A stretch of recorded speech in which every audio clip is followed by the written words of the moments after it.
नमस्कार, आप देख रहे हैं जन संदेश टाइम्स।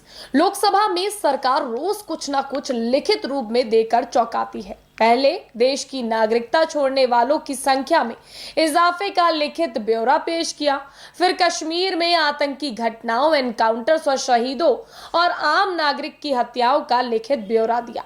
ये दोनों ही बातें सरकार को शर्मसार करने के लिए फिर भी काफी साबित नहीं हुई।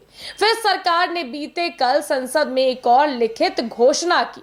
इस बार घोषणा ऐसी है जो नौजवानों को नहीं बल्कि बुजुर्गों को चौंका देगी।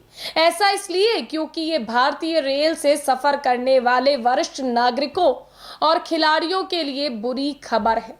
रेलवे ने इन्हें किराए में छूट देने से इनकार कर दिया है। रेल मंत्री अश्विनी वैष्णव ने बुधवार को लोकसभा में ये बात कही। उन्होंने कहा कि अधिकांश कैटेगरी में किराए पहले से ही काफी कम है।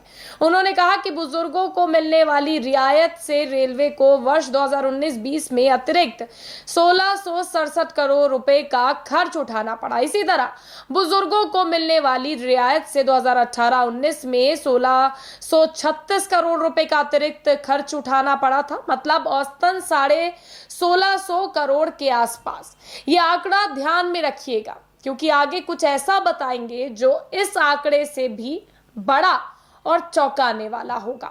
रेल मंत्री अश्विनी वैष्णव ने संसद में एक लिखित जवाब में बताया कि सीनियर सिटीजन्स को किराए में छूट देने से सरकार के खजाने पर भारी बोझ पड़ता रहा है, इसलिए इसे बहाल करने की कोई योजना नहीं है। मतलब मामला ठप। अब बात करते हैं कॉरपोरेट जगत की। कॉरपोरेट जगत को दी गई टैक्स छूट की। तो 5 सालों में कॉरपोरेट जगत को टैक्स में 4.5 लाख करोड़ की छूट दी गई। इन आंकड़ों के आने के बाद लोग तरह तरह की बातें कर रहे हैं। कोई कह रहा है कॉरपोरेट टैक्स छूट को पार्टी फंड के चंदे में कन्वर्ट कर देता है, इसलिए छूट दी जाती है। वरिष्ठ नागरिक कोई चंदा तो देंगे नहीं, ना ही पार्टी फंड में पैसा डालेंगे। हाँ, केवल वोट दे सकते हैं। लेकिन भारत युवा देश है, यहाँ युवाओं की आबादी ज्यादा है, बुजुर्गों की कम। तो कम वोट की तरफ ध्यान क्या ही देना। ऊपर अगर पैसा है तो वोट आ ही जाएगा। इसका उदाहरण आप समय समय पर देखते ही होंगे।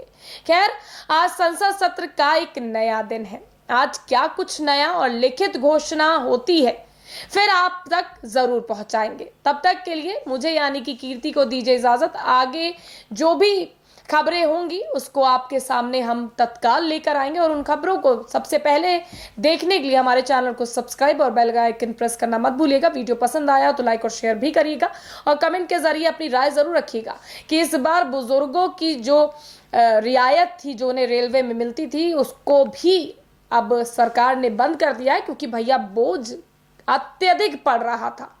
तो आगे और कौन कौन से बोझ और किस किस के द्वारा कम किए जाएंगे इस पर अपनी राय जरूर दीजिएगा।